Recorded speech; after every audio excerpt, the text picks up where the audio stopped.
Hello and welcome to Ula Tea Leaf Readings. My name is Lenor, and tonight I'm going to be reading your tea leaves. This is a horoscope for Virgo. If Virgo is your solar, lunar, ascendant / rising sign, then this is a message for you. All right, let's get started. And so, Virgo, tonight our card is the Art card.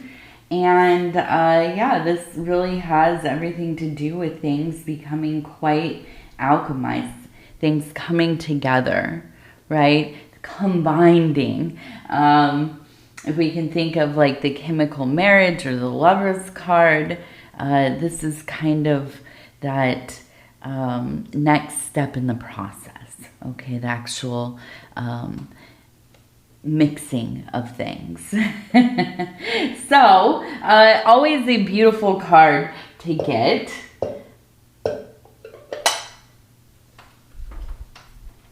Okay, and let's take a look and see what these tea leaves are going to tell us.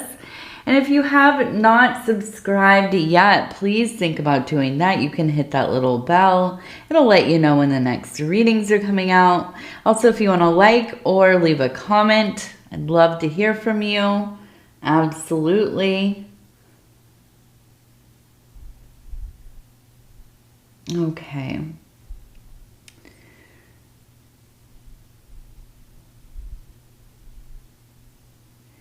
So the first thing that I am seeing that I got from this is that we have an old building.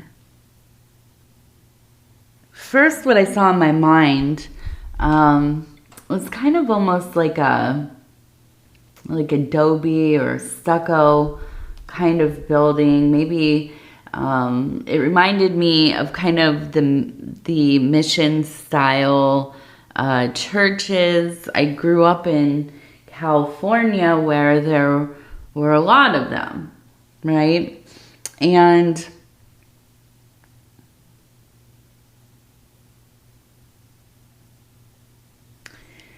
I'm seeing this right in here. Okay, now we also have the face of a person here. Let me get my little stick. We have kind of the eye here. We have the mouth. You could see maybe the hair here. We also have a head up here. Okay, kind of peering down, looking over. So I immediately get this impression of kind of maybe a pretty traditional upbringing, or being within a community or family that maybe is or was very involved in religion, spirituality. It doesn't have to necessarily, just because I was talking about the mission style churches, it doesn't have to be that you are involved in a Abrahamic religion. And what are those? Yes, Christianity, Judaism, Islam. And it doesn't have to be one of these kind of, more common major religions, at least here in the West, right? But I do feel like, and it's complex, right? It's complicated. That you were exposed definitely to these ideas of something more than just the material world, right? There's always been quite an understanding that there is the unseen, that you can feel it, that you maybe even commune with it. Right? And maybe that was more when you were a child, but it has continued into your adulthood. But I do feel that you came from a place that, although quite different from maybe the mainstream or how a lot of people were growing up around you, I think in some ways it was probably difficult. And maybe even you felt quite alienated within the system, or being a part of this culture, this community, as opposed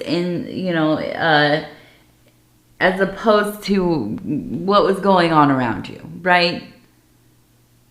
Maybe you went to like public school and nobody was involved in the same religion, or people, your friends, they weren't really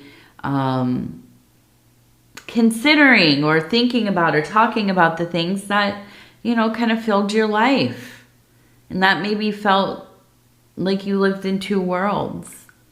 And maybe that was difficult, growing up, feeling a little bit different than everybody else.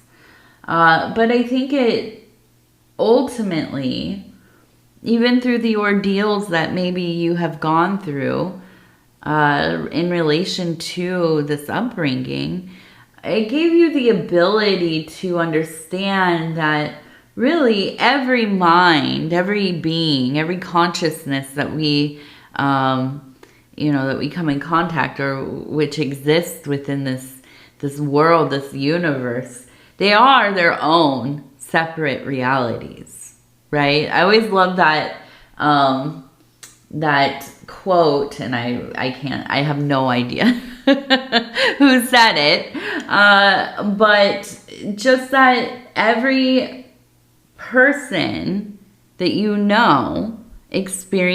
are a different person to every person you know, right? Each person that you have in your life, or that you come in contact with, they experience you as a different person. From, your mom knows you quite differently than maybe, your boss that you had when you were, 20 years old or whatever. And, in contrast to maybe how, your children know you, or some kid that you grew up with knew you. You're different to each one of them, right? You exist in a different place in it. And their own experience definitely, it changes even how they experience you, right? Because it's a mixing of the two. And so is life, right? In a broader sense. Each of us have our own little reality. Each of us have our own little universe. And so I think that yours kind of just stood apart from a lot of the rest. Now, I feel that this maybe felt pretty troublesome for you at times. And with these two faces that I'm seeing, I just get a real sense of, well, feminine beings, but also maybe a little bit older and maybe quite strict, right? Inflexible in a lot of ways. And I wonder if this is like, mom and auntie or grandma, or older sister or whoever. And I feel like you also were living in this way where you're exploring your identity, but also feeling observed, right? Watched over. Maybe even you felt like you had not a lot of privacy. And so I think that's something that now you really, really prioritize, is privacy, the ability to have your own personal world. And maybe, having people around you who are kind of always monitoring you, policing you in some way.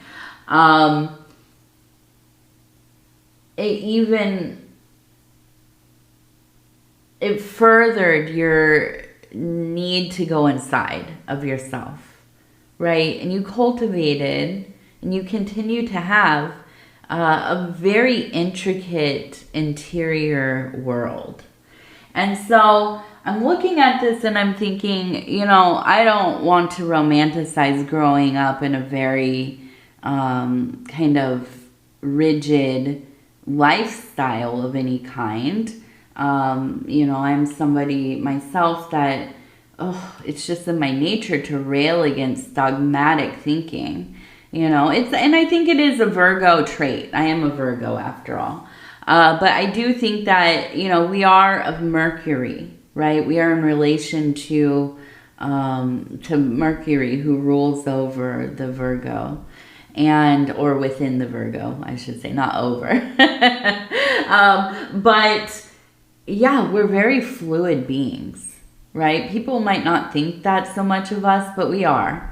You know, we like to flow in all of the sectors. We like to explore our horizons, our potential, our many sides of self.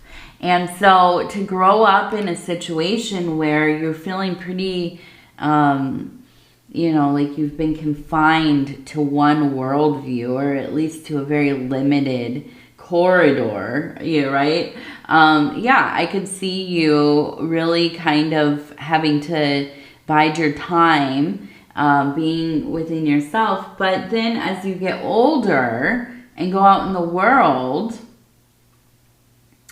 you know, you just absolutely are exploring different things, trying different identities. You know, and that's not to say that you like got out there and went wild or anything. But you wanted to see how other people live, try on these different experiences, go to different places. And here we have, it looks like a ram. You can see kind of here, the head. And I see a person standing here.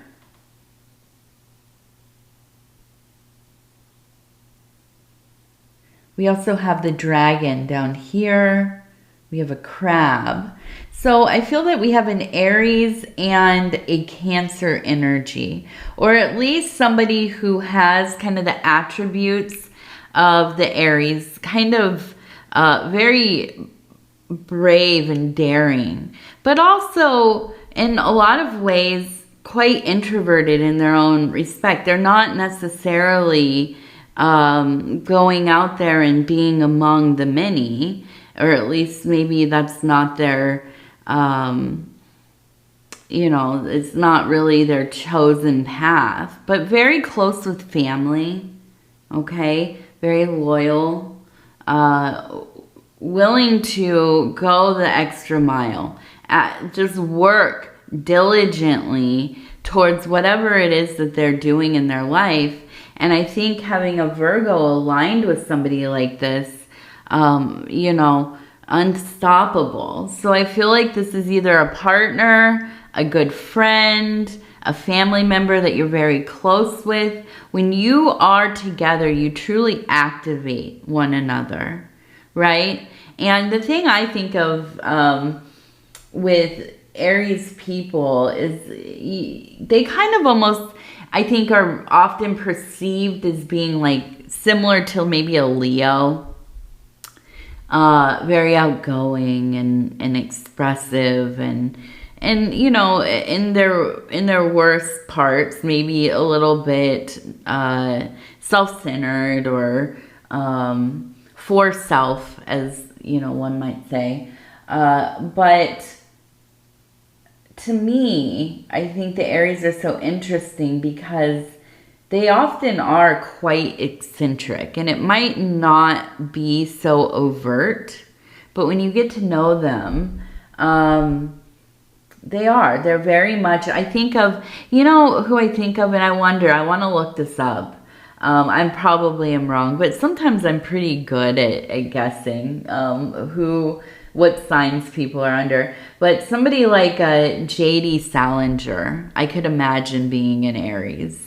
And if you don't know about J.D. Salinger, he wrote A Catcher in the Rye, among other, Zoe and, what was it? Zoe and, I can't remember the name of it. But yeah, I read them when I was younger. But he notoriously withdrew from society. Like he took his family he went out there and, you know, I don't know that they were homesteading, but they were definitely kind of living in their own world, right? And yeah, so you get a Virgo and an Aries together in this way, and I could see there just being a flourishing relationship and a really pretty unstoppable partnership, right? Now, we also have the dragon. So we're in the year of the dragon. And when I see this in my readings, yeah, I'm thinking the next part of the year feels quite fortunate. Like things are really starting to shape up for you. Now, these last months, I wonder if you have kind of started to feel a little bit depleted. And now we are in Virgo season. And, you know, I think that this is obviously for every sign. We get excited. It's our birthday. You know, we're in our energy. And yet, it's almost it almost feels a little poignant. It almost feels a little bit, there's just a sting of a little bit of underlying melancholy. Now, I think part of this is, and this is from my own experience, and maybe you know, and also listen, you might be living in the southern hemisphere. I'm in the northern hemisphere, so this is when, yes, the little whispers of autumn are really revealing themselves, you know, as our birthdays come in. So there is kind of the feeling of the night is over, right? Have you ever, and no, I'm in recovery, so I don't go to bars, and I never really was a bar person. But I have been, you know, a few times. And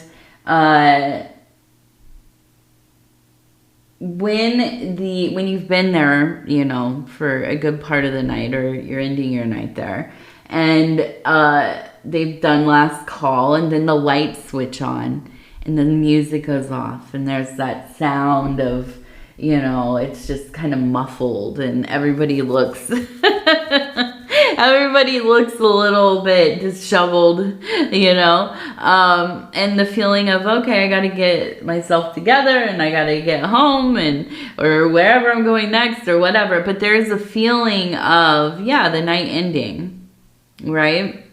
And it almost is kind of that same. Now, as an older person, let me just say, I love when I know the night's ending. Now, again, I don't go to bars, but when it starts to get dark and I know I'm going to be able to sit down and watch some of my stories and then drift off to sleep pretty soon, yeah, I'm happy. But when you're young, right? There's that feeling of, okay, the summer is coming to an end. And there's a little bit of, yeah, pang of sadness. I don't care if you are all about fall. If you love the spooky season and the pumpkin spices or whatever, there's still just that feeling. We know it's slowing down. It's getting a little quieter. I woke up this morning, my feet were cold on the floor. I said, my goodness, it's been a while since I felt like that. It smells like fall. And I know it's ahead. You know it's ahead. And so I feel like, you know, especially for some reason this year, it just feels, it feels really exciting to have a birthday. It also feels, I don't know, you know, just kind of, we're going into the next part. We're going into the next part. And all of this is to be said, but then I feel you rallying yourself. I feel you kind of breathing for the first time in quite a while. And I look at this dragon and I think, yeah, you're headed in a direction of really getting to the place that you want to be in. You know, where maybe you have been feeling like you're just, yeah, swamped. You're busy. You're getting through the days. Or maybe the opposite. Maybe there's been nothing really going on in the last couple months. And, you know, you're feeling kind of a little downtrodden about that. Maybe you were hoping for like a more exciting summer or winter. And it didn't really kind of go that way for you. But now I think as we are Virgos, yeah, we remember ourselves and we realize that we're going to take this into our own hands, right? You know, if you've watched my readings before, I've talked about this about us Virgos is, you know, we're really good at hurting our own feelings sometimes, I think. But then it's like, and let me explain that. I'm thinking, I've talked about this in the context of birthday presents or, you know, Christmas presents or, you know, Hanukkah presents or whatever. I'm trying to think of things where we get presents. And we hope, right? We hope, oh, I hope they pick out the right gift for me or that they remember my birthday. I'm going to wait and see if they say anything or if they, you know, remember what I really wanted. And, so, you know, sometimes people drop the ball and sometimes people are not good at gift giving. And sometimes people are just, you know, really forgetful or wrapped up in their own worlds, or maybe they just aren't considerate, right? And we wait around to get our feelings hurt. We hurt our own feelings. And so, you know, I think as a elder Virgo, we start to realize, well, I'm just going to get what I want. I'm going to plan the day that I want. I'm not waiting for anybody else to, you know, hopefully do the thing. No, I'm going to make sure, that, you know, that everything kind of goes the way that I want it. Because, listen, we're not kids here anymore. I don't know about you, but I don't like to leave my ease or my happiness or my enjoyment to chance. You know, I'm gonna put this stuff in the cart and say, hey, this is what I want. You know, or hey, this is where we're going to dinner for my birthday. You know, and listen, you all know my husband over at Dove and Serpent Tarot. I'm not dogging on him at all. He's amazing. He has a wonderful, wonderful thoughtfulness to him. My husband Paul is fantastic with gifts and you know, sometimes planning things. But I am also, you know, I like to be in control of my enjoyment. So we do plan together. But here's the thing, you know, I feel you coming back into this place of, yeah, I'm going to do what I need to do for my own happiness. I'm not just waiting around here, right? I'm being proactive. And so I see this rising. I see things really going your way because you're not just waiting for something. You're not just hoping that you might get a little scrap of something. No, you're going to get what the heck you want. You're going to do what you need to do to get it. And that's really, I don't know, that's the Virgo energy in my mind. Now, we sometimes get a bad rap for this because we are. We're headstrong. We're not willing to, you know, take less or more, you know, than is meant for us. And with that crab, okay, now we have that Cancer energy. Now I'm married to a Cancer. Also, my best friend is an Aries, so this is perfect for me as well. But that crab, avoid the crab. Now, I'm not saying this is a person or a Cancer, but what I am saying is we can go two ways here. We can decide to optimize our world and do the things that we need to do so that we are living the life that we want to live. And we can either be in gratitude towards ourselves, towards our partnerships, the people in our life that, that we're doing things for and they're doing things for us. And we're living together in hopefully as much harmony as possible. Or we can do the things that we need to do for ourselves, buy the birthday present that we want, put our, spouse's name on there, our kid's name on there or whatever, from, beloved son to, beloved parent.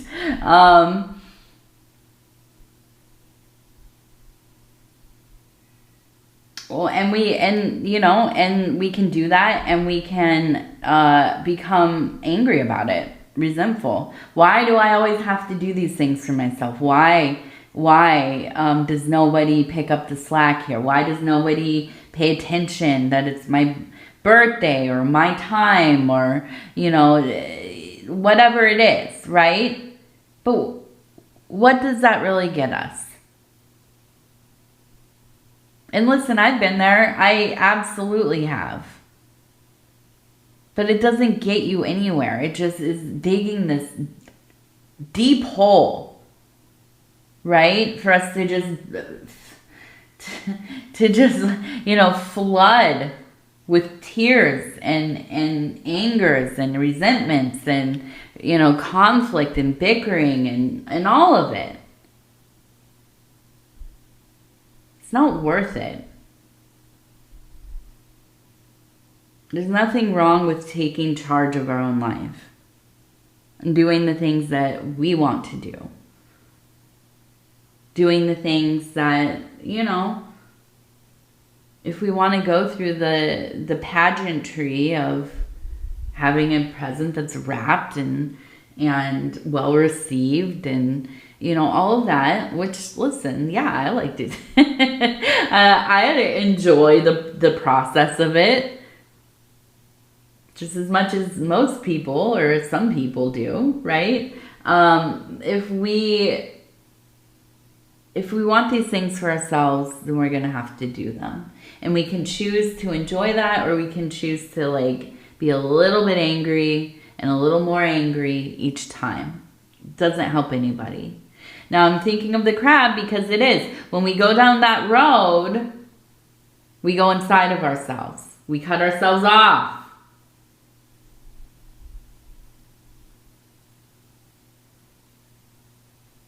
We get angry. We get unapproachable, unreachable, dissociated, done, right? Ooh, if you see a Virgo just, coming off of a situation where, there was some kind of argument, conflict, whatever, and then you see them sitting there just staring off into nowhere, contemplating, yeah, there's a plan being formulated. you know it. Now we're going to do our Oracle of the Radiant Sun. And I'm just going to pick 3 of them. I just kind of want to see, because I feel like you choose, I hope anyways, you choose the path of activating that dragon in your life. Now, I'm not saying that angry dragon. I'm saying activating the rest of this year, this lunar cycle. This lunar year is really what the dragon is related to. And we're unstoppable. Unstoppable if you can get that going. So to me, this immediately says, fake it till you make it, right? The enthusiasm. It's maybe a bluff, but it will take hold, right? It will take hold. Going about the business, even if you're not feeling it yet. And charity. Okay. So I do feel like,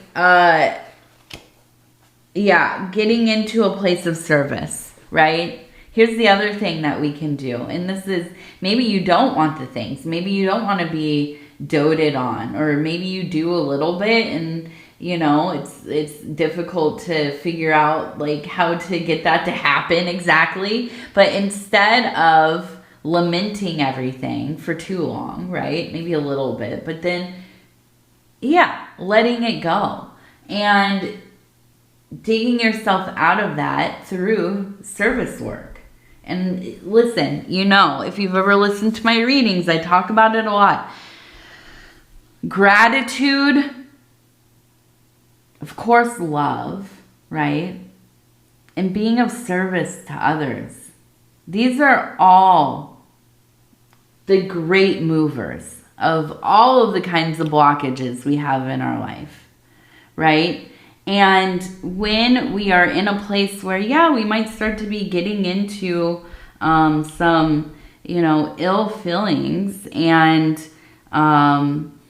you know, kind of feeling let down or upset about something or whatever, instead of being so fixated on it, yeah, we go out and we do something for somebody else, right? Go be with some animals, go walk some dogs, go volunteer at the rest home. That's the big one. You know, I'm always pushing that. We have a world that is collectively in a lonely place. How? I don't know, because we're so interconnected.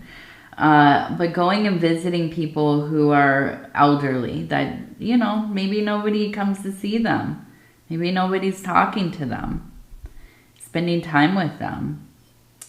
And so, yeah, I think charity of time and effort and being of service to others, it will help you gain perspective. Absolutely. Now we have a fire over here. So we have the kind of the Ace of Wands, it feels like, a very clear passion rising. We also have, it looks like maybe a deer or an antelope or something like this. We also have a person up here who I am thinking of as the magician. We have the letter P up here. So I do feel like there's almost this mode of hunt arising. And I feel like it's like you're hunting for...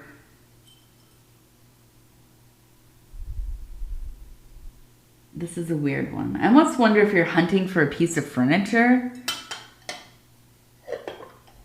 Maybe I'm thinking like going to the antique shopping, going to, you know, I don't know, IKEA, going somewhere, looking for something in particular though. It's like a very particular need you have. Like an odd shape, like an area for an odd shaped table. Or like a, you know, like a side table or something. But there's this calling.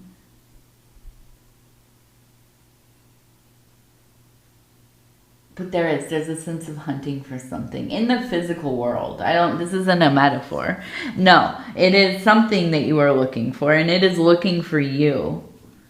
So keep going, keep looking for it. Go to those garage sales. Go to, you know, the thrift store, wherever. Now you know where a lot of my furniture comes from. All right. So anyways, we have our gratitude affirmation cards, and I'm just going to flip through. I'm going to stop where it feels right. Vibrant canvas. I am thankful for the marvels bestowed by the gift of sight. Each glance highlights the world's vibrant offerings, enriching life's canvas with endless hues. Enriching life's canvas with endless hues. Practice. Take a moment to appreciate the beautiful tool your eyes are, always guiding and directing you in this colorful world. In this colorful world. Yeah, my advice to anybody and everybody is you should be experiencing art. And now maybe it is visual. Maybe it's not. It could be music or some kind of tactile thing or an installation or whatever. But every day for 30 minutes, you should be looking at art. You should be listening to music, whatever. I know it seems like a lot, especially if you're busy, or maybe you don't have a great interest in the arts. But let me tell you something. It is the best way to travel. It is the best way to educate. It is the best way to experience things that maybe you've never even thought of. Colors and patterns and textures and you know, the way that something has been laid out, symmetry and asymmetry and chaos and, you know, feelings that push boundaries and all of that. It is most necessary for us as beings that are developing, right? And so, yes. No, it's not exactly what the card said, but it is. I mean, it's partially true. You know, these things are most important for us as human beings, as conscious entities. You know, we need to be out there experiencing stimuli that really moves us beyond our little tiny worldview, right? And so, anyways, I want to tell you, Virgo, I love you. I love you. I love you. Thank you for spending this time with me. Subscribe, like, comment on the video. I want to hear from you. We're going to talk in a few days. It's almost the equinox. Let me know what you're planning to do. I want to hear all about it. And with that, again, I'll say I love you. Good night.